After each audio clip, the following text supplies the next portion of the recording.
Hello, Dr. J. Smith. Today is the 17th of June, and there's been all kinds of havoc going on the internet, which is fascinating because on the internet is where this discussion really needs to belong, mainly because it gets out to many more people much quicker, such a broader spectrum of people who are hearing and watching. And I'm getting emails, I'm getting texts, I'm getting phone calls.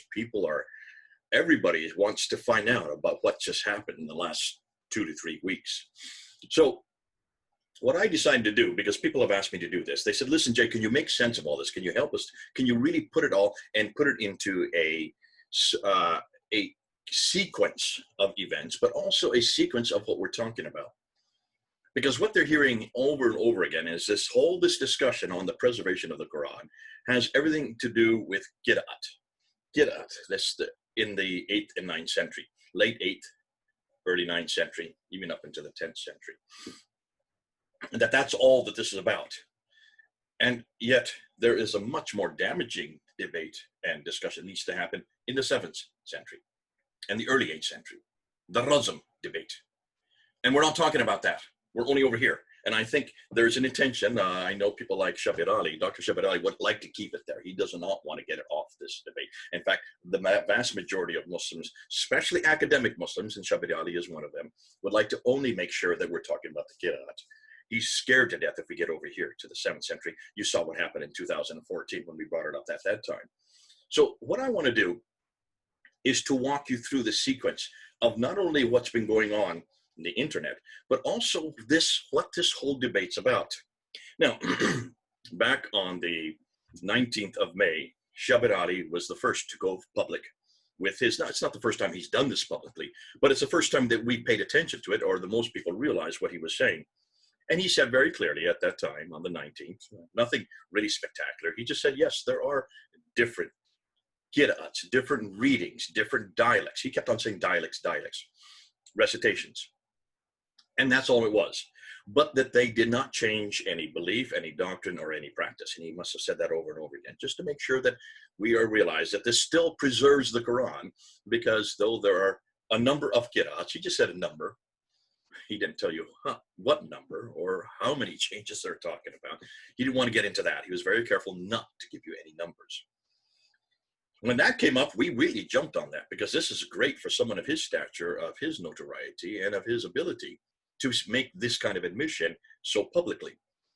And I put up 3 different videos, and then he decided that he was going to attack me. And so he put up an 1.5-hour video just confronting me, trying to say that I'm misguiding people, that I'm blowing something completely out of proportion.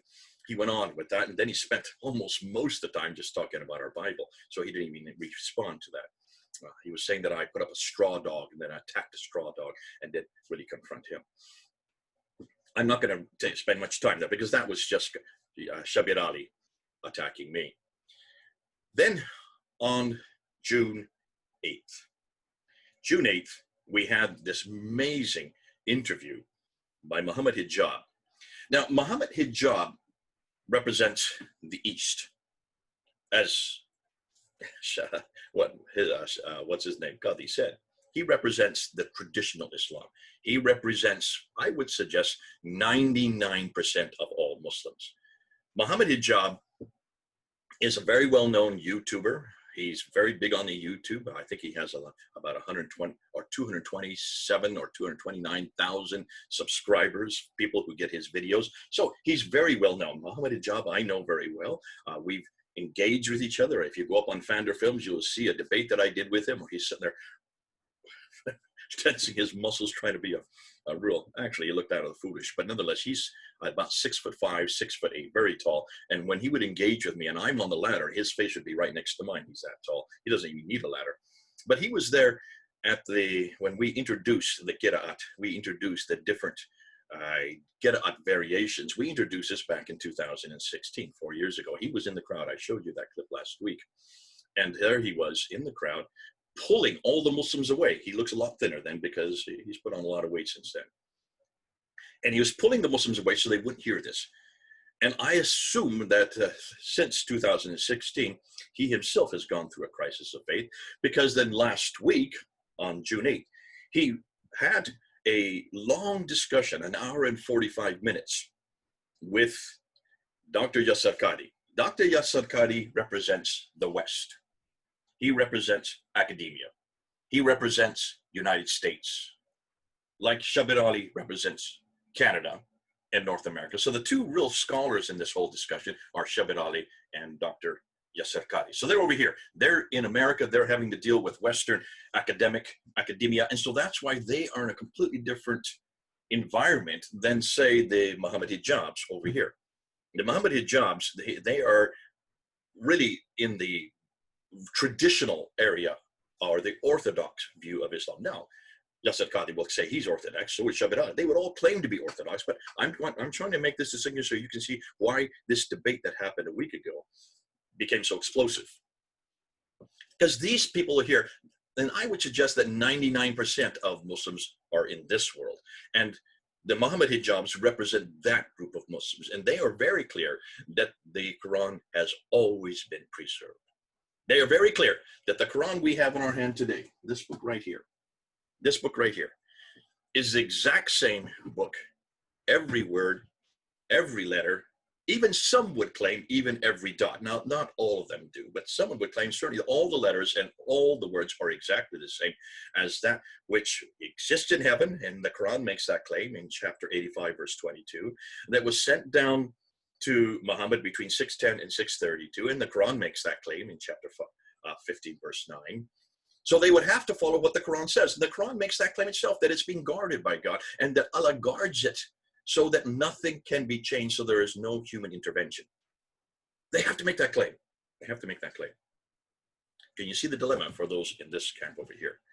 They have to hold to that claim, and they dare not find anybody who changes that. So when Shabir Ali and Yasir Qadhi over on this side, in that interview, especially the one that between Hijab, well, the only one between Hijab and Qadhi on June 8th, when he said, by the time that it's an hour and 45 minutes long, you're not going to see the whole interview, but nonetheless, when you get to an hour and 21 minutes, that's when the rubber started to hit the road, because then he turns to Qadhi and he says, all right, which one of these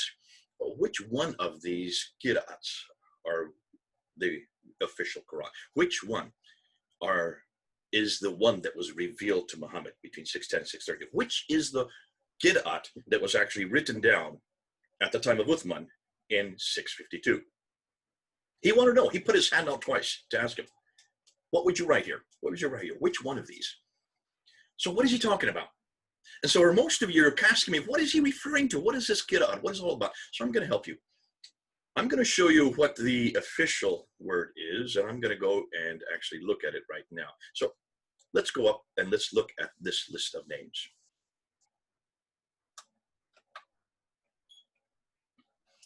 Now, I want you to look at this list of names here, and I've got them on the screen. These are the readers and the transmitters versus Hafs. Hold on to that. We'll come to that. Look on the left side and look down through 1, 2, 3, 4, 5, 6, 7. Nafi from Medina, Ibn Kathir from Mecca, Abu Amr Ibn al-Ala, Ibn Amir from Damascus in Syria, Asim Ibn al-Najud. Sorry, I'm terrible pronunciation. Forgive me for my pronunciation. And Hamza al-Zalyat, and then al-Qisai. Now, those are the 7 that are the official readers. Those are the ones that Ibn Mujahid in 936, look at the date, 936, claimed as the official ones that existed at the time of Muhammad, which is fascinating because he's saying this in 936. No one's saying this in the 7th century. No one's saying this in the century where Muhammad lived. No one's saying this in the century where Uthman canonized the text. This is all coming from 936. That's the 10th century. We're talking about 300 years later. 300 years after the fact, you finally get a man named Ibn Mujahid, who then canonizes those 7 right there. But hold on a minute, there's 3 more. 3 more have been added. Look at the list. Number 8, 9, and 10. Abu Ja'far and Yaqub al-Yamani and Khalaf from Medina, Basra, and Kufa. They were added at a later date. So now you have 10 of these readers. Hold on a minute. Take a look at those 10. Do you see Hafs' name in those 10? The one that has been chosen today, the one that I have in my hand right here, this one, this is known as the Hafs text. Notice Hafs' name is not on any of those 10. Look at the dates of those 10. Let's go back and see what the dates are. 785, 738, 770, 736, 745, 773, 804, 748, 821, 841. So all the way from 736 all the way to 844, that's a 100-year spread. 100-year spread, but they're all in the 8th and 9th century. Not one of them is in the 7th century. Not one of them is in the 600s. Not one of them is someone who actually knew Muhammad, who actually was living and putting together their readings in the 7th century. But more than that, not one of them is Hafs. So where does this Hafs come in? Now go to the other two columns on the right. According to tradition, this is what the Muslims will tell you, there are transmitters. These are people who then take what the readers said and have their own derivations, have their own well, their own ways of putting the dots above and below the lines. That's what we're talking about. We're talking about the dots. We're talking about the diacritical marks and also the vowels, the dhamma, the kasra, and the fatha. I don't know how many times I've said that this week, but you're getting it. I think you're all getting it now. But look at the names there. Qalun, Al-Bazi, Al-Duri, Hisham, Shuba, Khalaf, Al-Layth, Isa, Ibn Warad, Ruwais, Isaac. It goes on and on and on. There's 20 of them. 20 of them that are now known as official Qira'at compilers. Along the 10 that are before, these 20 come later. Some of them were students, but you can look at their dates. They're much too late to all be their students, because look at their 9th century and one is the 8th century. In fact, the second list on the far right, I've got now in blue, and I'm going to circle it in black. There is Hafs. Hafs. Where is he from? He's from Kufa. He is not from Medina. He is not from Mecca. He is not from the central part, the Hijaz. He is actually hundreds of miles away and hundreds of years different. In fact, he is 244 years after the death of Muhammad. You finally get Hafs, who died in 796. Now, remember what I said last week. I said that that to know how the Quran was compiled, you need to go to Al-Bukhari. And you need to go to 2 pages in Al-Bukhari, volume number 6, hadith number 509 and hadith number 510. I'll put them up again. I've put the same ones up over and over again. And hadith number 509 deals with the first recension, the first copy of the Quran being written down. And that was during the time of Abu Bakr. So between 632 and 634, roughly 2 years after Muhammad died. He was not alive. So the Caliph, Abu Bakr, along with Umar, who would be the subsequent caliph, they asked Zayd ibn Thabit to write the Quran down, write it down, because so many had been killed at the Battle of Yamama. According to tradition, around 70 were killed at the Battle of Yamama. They were the ones that had memorized it, and they were concerned that if everybody who'd memorized it died, there would be no Quran. And so they had to quickly write it down, and that's why they asked Zayd ibn Thabit. So who is Zayd ibn Thabit? He was a secretary of Muhammad. And so he writes it down. That's the first copy. He gives it to the daughter of Umar, who had been one of the wives of Muhammad, and she kept it for roughly 20 years. Now we go to hadith number, volume 6, Al-Bukhari, volume 510. We now jump 20 years. I'm going to put it up there. You can see it. This is now at the time of Uthman, 652, 20 years later. Abu Bakr and Umar are dead. Uthman now is in power, and he's been told that there are lots of recitations that are not the same. From Shams. What is Shams? Where is Shams? Well, if you ask any Muslims today, they will tell you Shams is in Syria and Iraq, and that these people were reciting differently than the ones that Muhammad had recited. So what did Uthman say? He turns to Zayd ibn Thabit, and he says, recite it in the Qurayshi dialect. Qurayshi dialect means the dialect that existed there in Mecca, in Medina, the dialect that what Muhammad would have spoken. I'm not going to get into all that right now as to how you write a Qurayshi dialect in a script that did not have diacritical marks. That's a whole other problem. But I just want you to pick up on that. Notice they're to write it in the Qurayshi dialect, right? Which means it should be the dialect that comes either from Mecca or Medina. Am I correct? Help me here.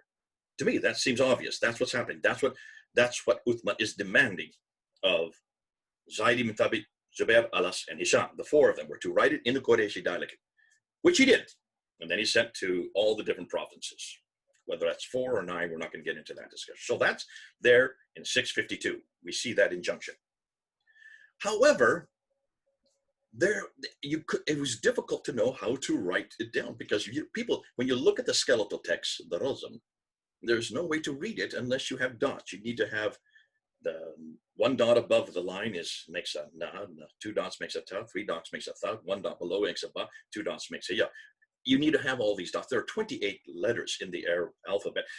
22 of them need dots. Only 6 of them don't need dots. So 22 of them need dots to understand what it means. So that's why suddenly the dots had to be created, and they were created in the mid-8th century. By the late 8th century, they were starting to write these dots down and having them included in their texts. And once you do that, it all depends on where you put the dots, because you can put the dots all over the place and get many different derivations. If you just have 3 of these little bowl shapes or smiley faces attached together, depending on where you put the dots, you can get up to as many as 30 different words. Now you can see why that this was a dilemma that needed to be rectified. And that's why then you have these readers who were putting their dots in different fashions, and they were not agreeing with each other. And that's why you have 10 different readings, because the dots are in different places. And the vowels then were being introduced. The dhamma, the u sound, the kasra, the e sound, the fatha, the ah sound. Those are the 3 vowels that we have in Arabic. And so they had to add those, and that even changes it even more. So by the time the 9th century rolls around 870, you have al-Bukhari talking about the need for 7 at the time of Muhammad, 7 of these reciters at the time of Muhammad. That was then canonized by Ibn Mujahid in 936. He canonized the 7 readings, but he says that this all happened way back at the time of Muhammad. He talks about this one fellow who heard it differently, and he grabs him by the scruff of the neck, brings him to Muhammad, and has him recite it. And Muhammad, and then he recites it. And there's 2 different recitings of the same text. And Muhammad said both are okay. There are 7, but that you don't get from the 7th century. That you get from the 9th and 10th century, from al-Bukhari. That story comes from al-Bukhari. That story comes from Ibn Mujahid, and he died in the 10th century. So can you see everything that the Muslims are claiming, all these 7 reciters that I just pointed you up on the screen, all the other 3 that were added after that, that's coming from much, much, much, much later. They're assuming this is what Muhammad said, but is there anything in the 7th century that says that these recitations were created or were given sanction by Muhammad? Is there anything that Muslims can show us today that this actually existed, that this actually took place in the 7th century? Nada, not a thing, nothing. We're all having to go to the 9th and 10th century to hear what they thought happened, and that's a redaction, and that's called redaction criticism, and that's why we're bringing it up. Nonetheless, let's come back. Okay, so you don't have any. So then you have 7, then you have 10, and now you have 20. Now we come to the 20th century. In the 20th century, it was obvious there in Cairo, in Egypt, that there were so many of these 30 different ways of reading the text, of reciting the text. Really, it's reading the text, because by this time, all the dots were in place, had been canonized, all the vowels were in place, and then you have the Dagar Aleph, which is introduced along the way. And so by this time, you have all these students who are coming to class there in Cairo, and they were having standardized tests on the Quran, and they were coming up with many different answers that didn't agree with each other. And this was a dilemma for the Department of Education there in Cairo, and so they had to find an answer. What are we going to do about it? So they go to Al-Azhar University, the most prestigious university in the Islamic world, even today, one of the oldest, if not the oldest. And they go to one man. His name is Muhammad al-Husayni al-Haddad. Muhammad al-Husayni al-Haddad. He's living in 1920s. And they asked him in 1924, could he choose one of these Qira'at? Could he just choose one of them rather than these 30 that existed? Could he choose one? So he does. Now, If I were him, I would have gone back to al-Bukhari to find out where he should have gone. If I were him, I would have gone back to read what was actually being said there in al-Bukhari, volume 6, hadith number 510. Because if he just looked at his own traditions, the traditions are very clear that it must be a dialect from the Quraysh. It must be the Qurayshi dialect. Remember I just said this about 5 minutes ago? Isn't that very clear? Look at, you can read it. I'll just put it up here. Look at this. It must be from the Qurayshi dialect, which means it must be from Mecca, Medina.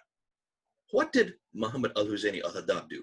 Hell, he didn't choose Nafi. We should have chosen Nafi or Ibn Kathir, who died in 785, 738. Why did he choose those two? Because at least they were from Medina and Mecca. No, he didn't even choose any of the 10 readers.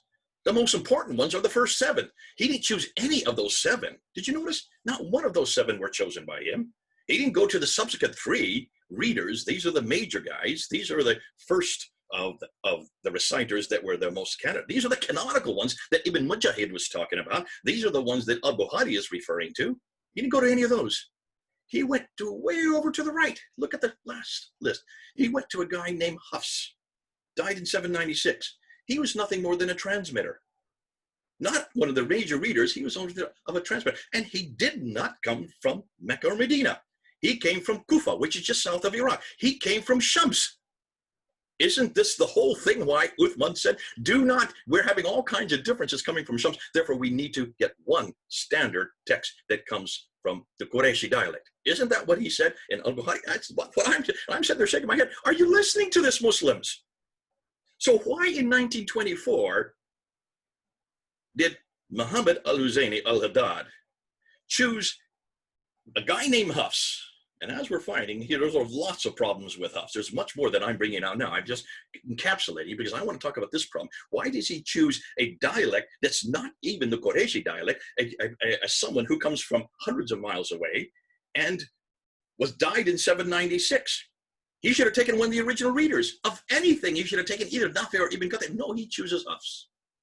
But now that they have Hafs, they took all the others, the other 29, or we now have 37 of them actually, but now 289 of them, and they dumped them into the Nile. That was in 1924. By 1936, you've heard me say this before, they had made some little changes here and there with the Hafs. Even then, there are some changes there between the Hafs. By 1936, then, they decided that this was so successful by having just one derivation, just one combination of these Qira'at, that they decided to make it, that Hafs, the standard for all of Egypt. That was so successful that by 1985, King Fahd, there in Saudi Arabia, where supposedly Muhammad was born and grew up. That's a whole nother question. But anyways, 1985, he decides and looks and sees what's happening in Egypt and sees how successful that model is with Egypt. He says, we're going to make this guy, Hafs, from Kufa, who died in 796. Not from my own country. He's not even from his own country. I don't know why Fahd didn't think that through, but maybe his scholars didn't let him know that little tidbit. We're going to let this guy be the official text for all the world. For all the world. So that this is now the Hafs text. 35 years ago, it became the official text. A guy who's not even from Mecca, from Medina, not even from Arabia, now Saudi Arabia, from way over in Iraq. I love that. This is exciting. So that's why Muhammad Hijab came up to Al-Qadhi. Muhammad Hijab over here in the eastern part of Islam, that is the 99%. And he's asking Al-Qadhi, you're the scholar, you're the academic, which of these 30 should we really be going to? Should we be going to Hafs? Should we really be going to Ra or Ibn Jumaz? Or why don't we go to Nafi and Ibn Kathir? Those are the bigger ones. Those are the ones that he just wanted to say, which one are you going to write here? Which is the one that Uthman asked? And I would have, if I was Ibn Qadhi, if I was Yasir Qadhi, I would have said, well, at least go back to the Meccan and the Medinan one. At least choose that one. After 25 minutes, he still couldn't respond. Oh, yes, he did respond. Hold on a minute. He did respond. What was his response? They're all okay. Every one of them is the Quran. All 30 of them are the Qurans. All 30 of them? Have you looked and seen how many differences there are? Hatun Tosh, Who's Hatun Tash? She has no degree. She is nothing more than a Turkish girl who was part of our team. She works with me. I work with her. I just did a live stream with her this week.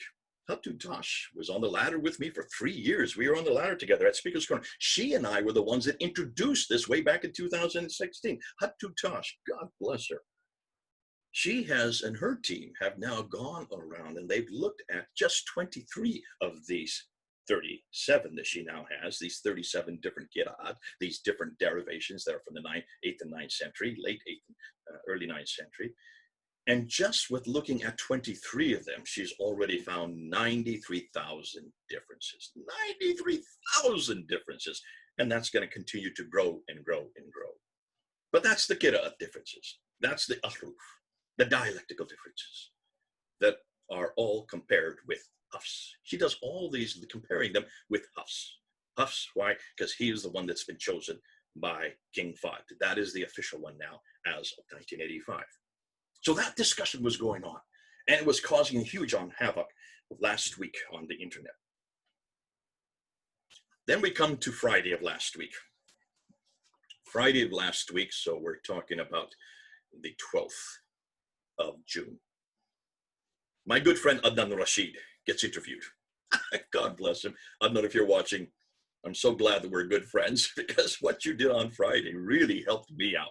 Because see, everybody seems to want to just keep on these Qira'at. They just want to talk about the Qira'at. They just want to keep on these 8th and 9th and 10th century. I don't really care that much about them, because I realize that as long as the Muslims keep us focused on the Qira'at and the ahruf, they are not going to talk about the real elephant in the room.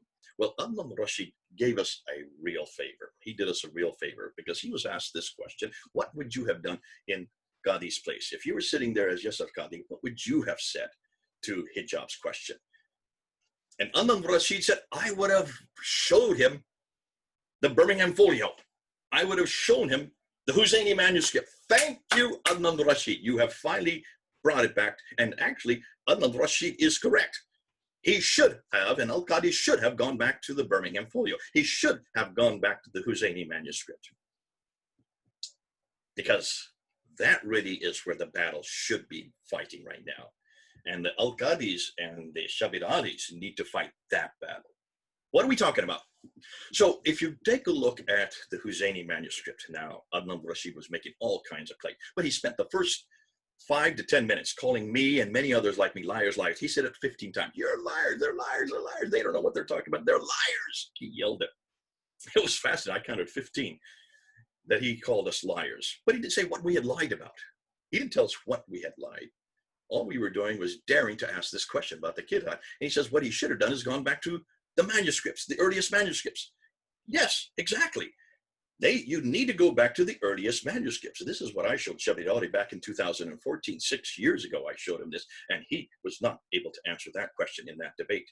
Still hasn't been able to answer that question. Because when you go back to those manuscripts, there are no Qira'at. There is no Qira'at or ahruf in those manuscripts. There are none because there are no dots. Oh, some dots have been added later on. But originally, when they were written, there were no dots. There's no Dama, Kasra, Fatah. Oh, some have been added later on. In fact, you'll see there's one called Bimithli that has been added later on. But there's no dots in these, not in these earliest. These are Rasm, consonantal, skeletal text. These are the earliest ones. What are they? Well, there's 6 major ones. There's other smaller ones. You have the Topkapı, which is the one that's there in Istanbul. You have the Samarkand, which is in Tashkent, Uzbekistan. You have the Ma'il, which is in the British Library in London. You have the Petropolitanus, which is in the Bibliothèque Nationale in Paris. You have the Husseini manuscript that Adnan's talking about, which is there in Cairo. And then the most exciting one is the Sanaa manuscript, the one that Al-Fadi is doing his doctoral thesis on. That's the most exciting because it's the oldest. It's the oldest, but not, when we say manuscript, we're not talking about a complete Quran. None of them are complete. None of them are complete. And none of them are from the 7th century. Not one of them is from the 7th century. Not one of them is from the time of Uthman. Not one of them is from the time of Uthman. That was well known. We've known that since 2007 when Tayyar Altıkılıç and Dr. Dr. Ekmel Nisanlu made that pronouncement in 2007, these two Turkish scholars who were the first ones to actually investigate and do forensic testing on them for 5 years, from 2002 to 2007. So they made it very clear that none of these major manuscripts, the 6 ones, are from the time of Uthman. None of them. None of them from the mid-7th century.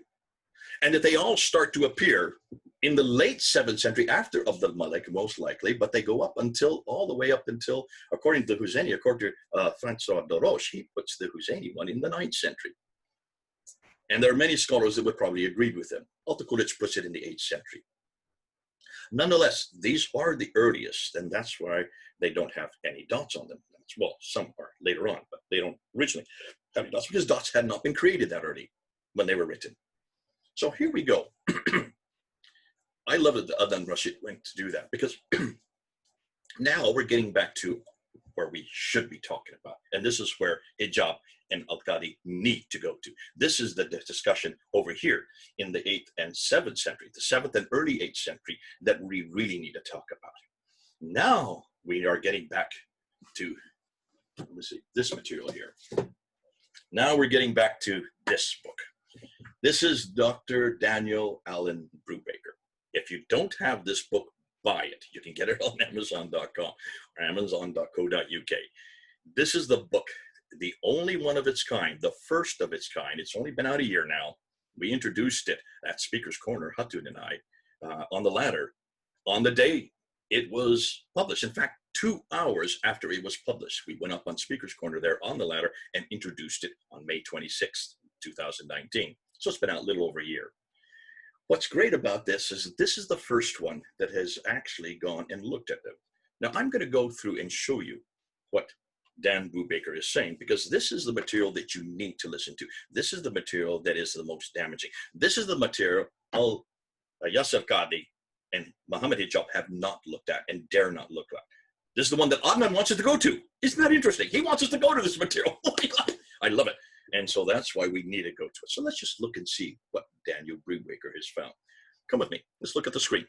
And let's take a look at this material. Now, I'm going to put up here, I'm just going to put up some slides. Here is one that's fascinating, because here is from Dad's book. I'm not going to put all of them. It'll take me too much time.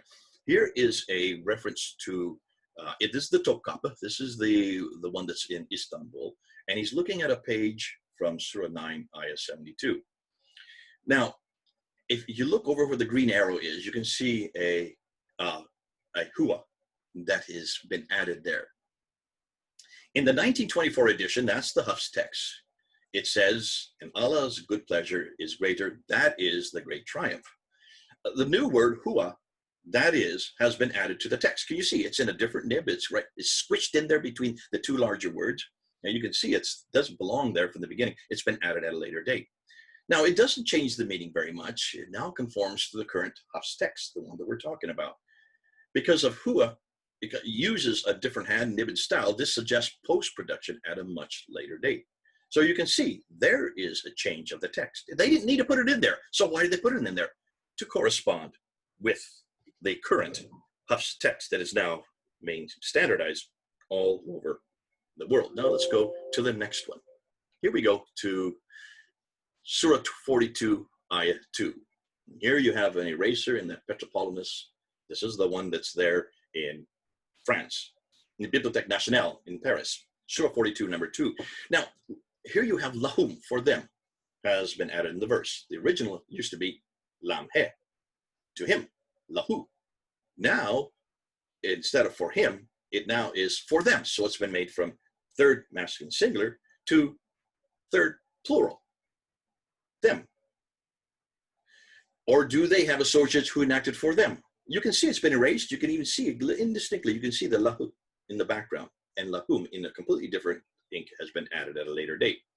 Why did they need to do that? Why did they go from enacted for him to enacted for them? Well, because that now corresponds with the Hafs text. Now I'll take you a look at this one here.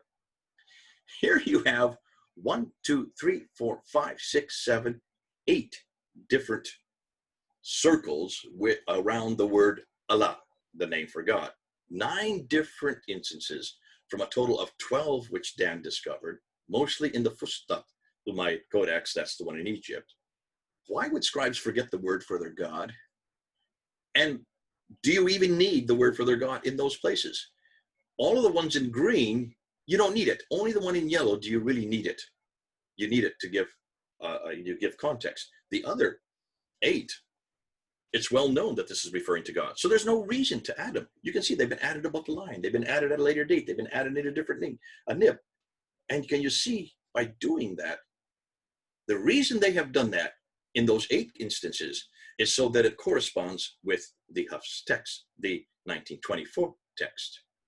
Now we get to another problem, that is called erasers. Here's chapter 30, verse 9. This is from the National Library of Russia in St. Petersburg. Here's a folio 30V, and it's on just one ayah. And they've erased between Akibatu, the fate, and Aladina of those. They've erased something. What did they erase? We don't know. You can't tell. But now that they have erased it, it now agrees with the 1924 Hafs text. The size of the eraser suggests it was about 4 to 6 letters. Maybe it could have been Kulumin, or it could have been Katiran Min. That's what Daniel's thinking. Or it could have been Al-Yahud, the Jews, or Al-Nas, the people. We don't know, because we don't have anything to go on except the eraser. But it's obvious that what was there before is not there now. It's obvious that what was there before disagreed with the Hafs text, and that's why they had to add it now. Look at this 5th example. Here's a 5th example. Now, this is actually the cover of his book. And you can see it's from Surah 6, Ayah 91. It's in the Museum of Islamic Art in Doha. The word Allahi, against him, has been written over. This is number 1. Look at number 1 up on the right there. And an eraser in Surah 693 following the words Bima kuntum takulun, for what you used to say. Yet Allahi is not in the 1924 Hafs text. It's not in the text that we have today. Now, outside of the margin, you have Allah, Allah, about Allah, has been written in the margin, but oddly enough, without erasing the Allahi that it is intended to supplant. That should be there, because that is in the Hafs text. They put it out in the margin without actually changing it around, so they kept the error so you can see it. That's lovely. Now look at number 3, and the word Aladina, whom, has been inserted where it was at first omitted. So it's been brought in because they realized, it doesn't fit the Hafs text. Now it does. Coming down to number 4, near the bottom of the page, you can see the word Ya'lamun, they know, has been written over an eraser. If you look carefully, you can see the shadow of the original text. You can still see it. And possibly, according to what Dan thinks, it's a BHMWN. Now, what's fascinating is all of these corrections outside of the one at the top, which they should have not kept out in the margin, they should put it into the text itself, all now agree with the 1924 Hafs text. I don't want to give you too many more. I want to just end with one more, because this is one of my favorites, and this is the one I love, because it is the Husseini text that Adnan brought up last Friday. Adnan said this is the best text. This is 99% of the Quran, and it was written before 790.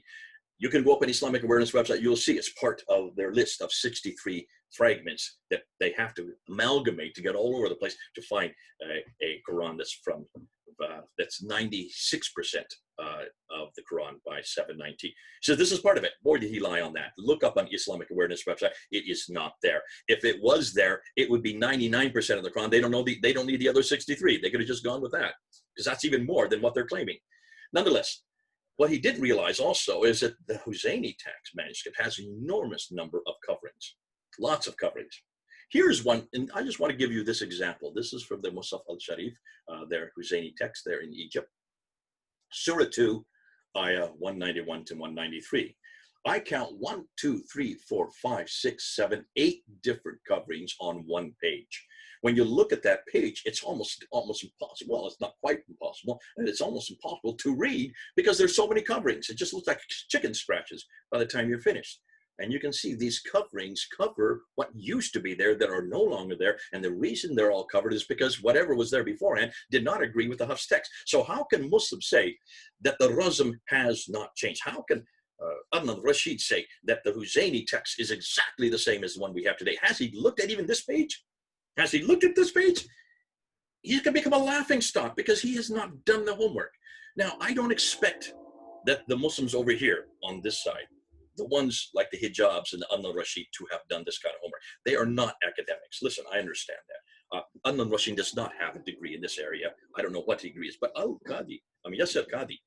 Yasir Qadhi does have a degree. He has a doctorate. So does Dr. Shabir. They both have doctorates. They live here in the West. They cannot walk away from this kind of evidence. This kind of evidence that Dan Brubaker is finding, this kind of evidence that you're going to now see, because Dan Brubaker wrote this book a year ago. He's coming out with a brand new book this month. Hold on. This is going to be another set. Because these 20 that he has listed here are just 20 of 4,000 that he has found. And these 4,000 variants have nothing to do with Qira'at over here. They have nothing to do with the 8th and 9th century. These are from the 7th and 8th century. These are the Rasm variants. These are much more damaging. And this is where the debate needs to go. And this is where Yasir Qadhi has not looked at. And this is where Shabir Ali refuses to answer. After 6 years, he still will not look at what I introduced to him there in Toronto in September of 2014.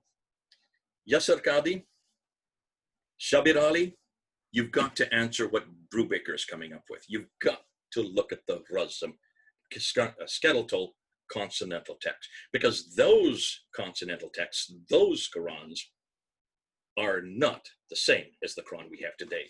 They do not parallel this Quran. So do not tell me that you have a complete Quran that goes all the way back to Uthman. Now, thank God for Dan Brubaker. He's now just as of yesterday, put up his own YouTube site.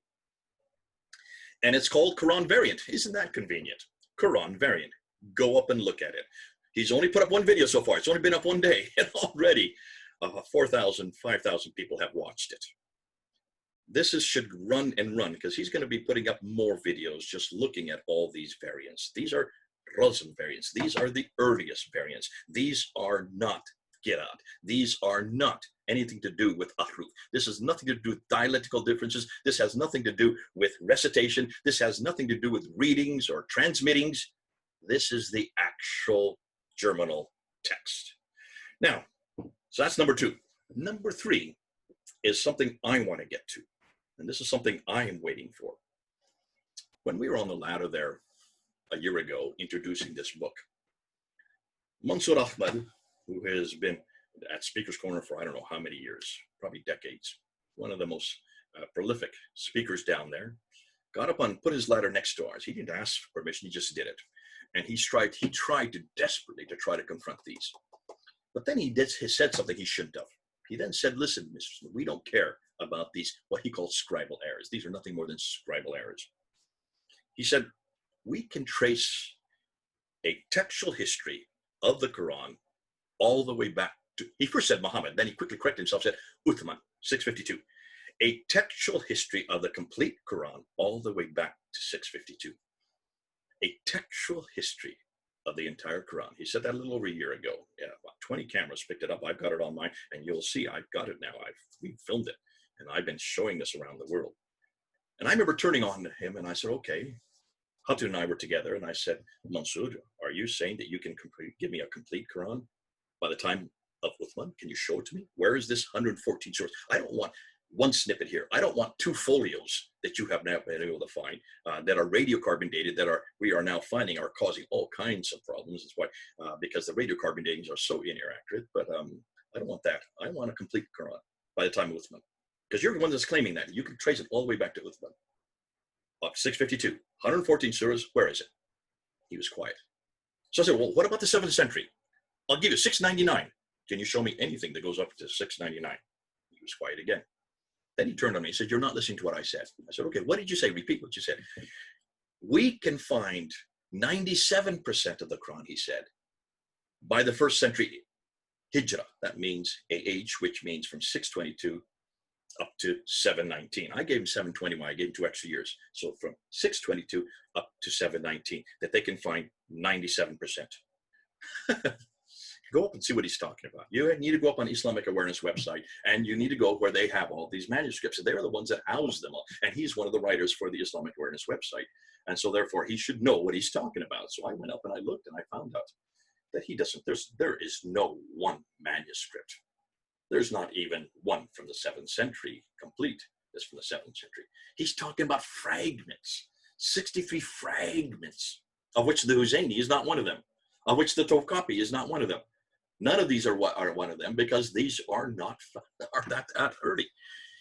The Ma'il is there, the 2165 is there, but what's fascinating, even by 719, they still cannot find a complete manuscript.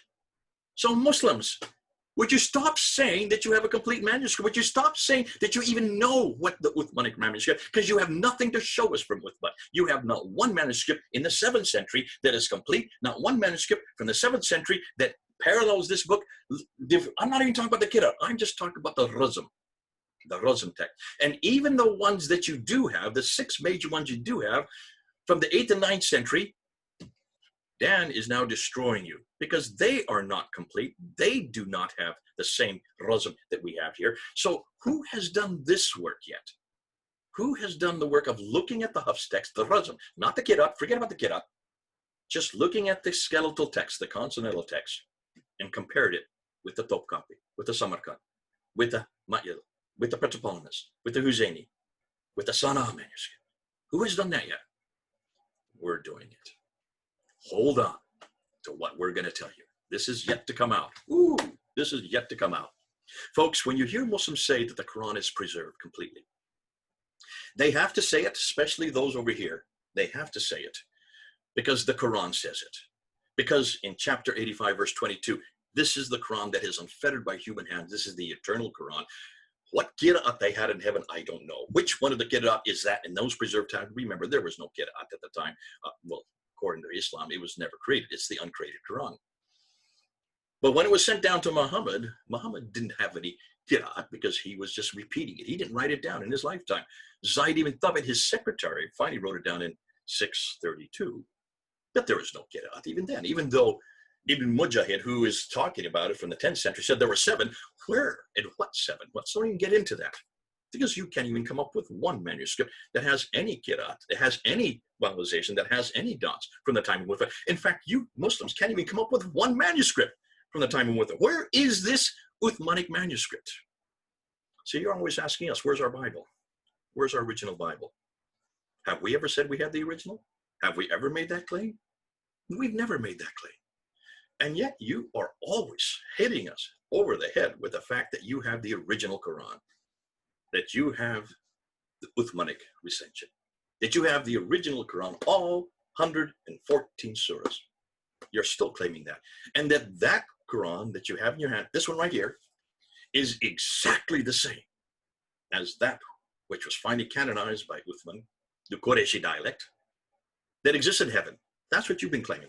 You've been doing it for quite a while, as long as I've been working for 40 years. And this has been going on for, oh goodness, for about 1,000 years. This has been going on. Yet we're now asking you probably the greatest question. If you are going to claim that, then show us, where is that manuscript from the 7th century, from the time of Uthman? Where is it? Don't talk to me about an archetypal Quran, an archetype Quran, a Q document. Please don't tell me of that, because that's not what you're claiming.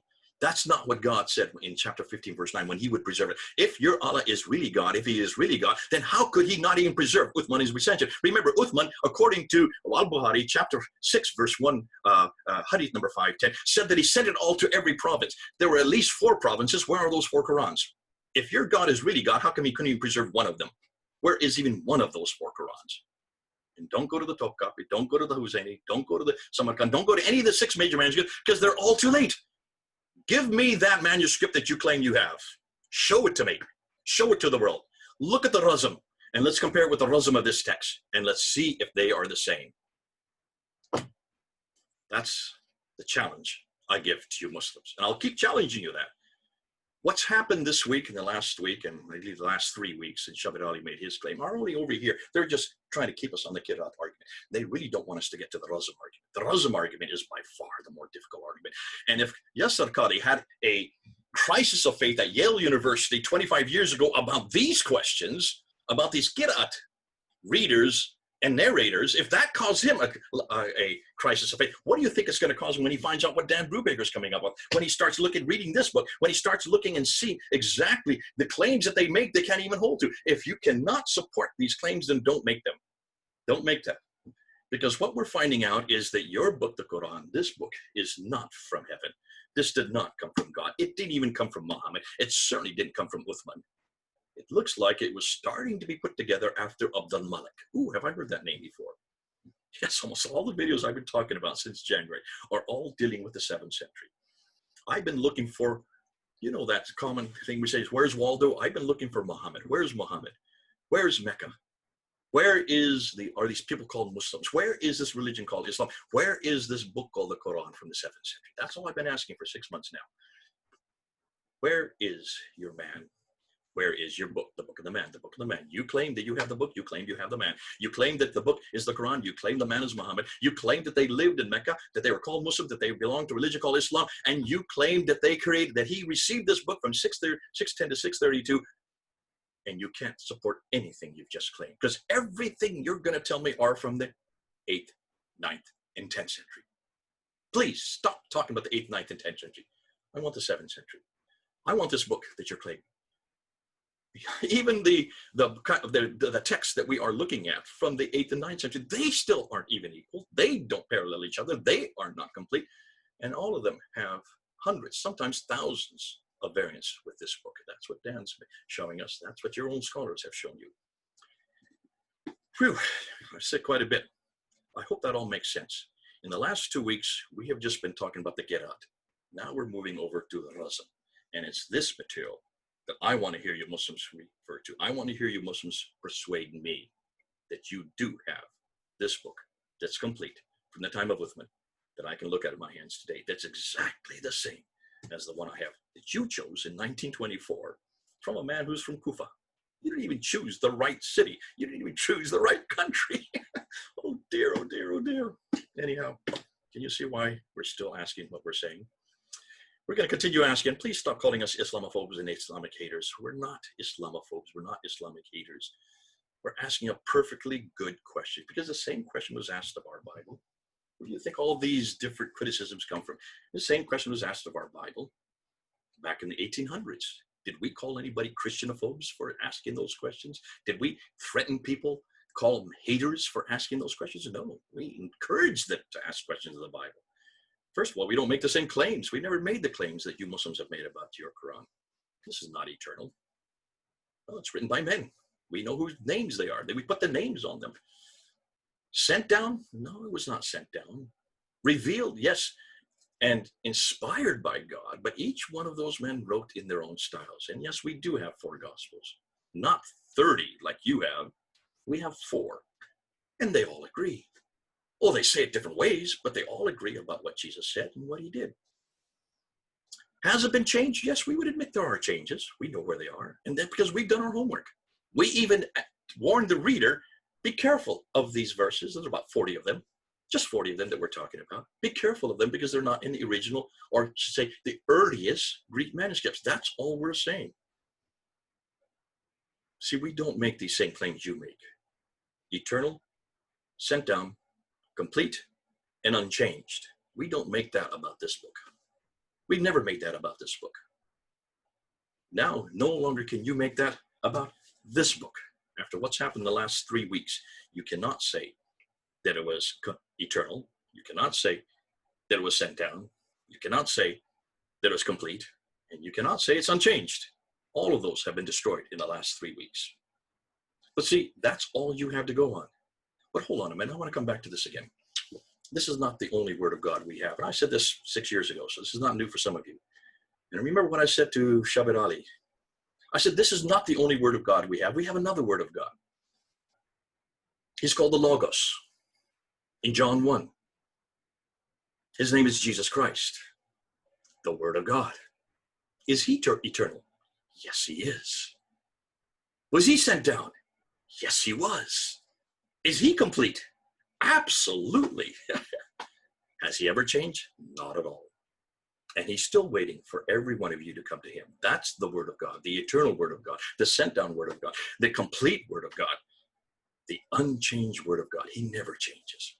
And he's always asking for you to come on home, come on home, come on home to him. God bless you. I hope you get it now. I hope it all makes sense.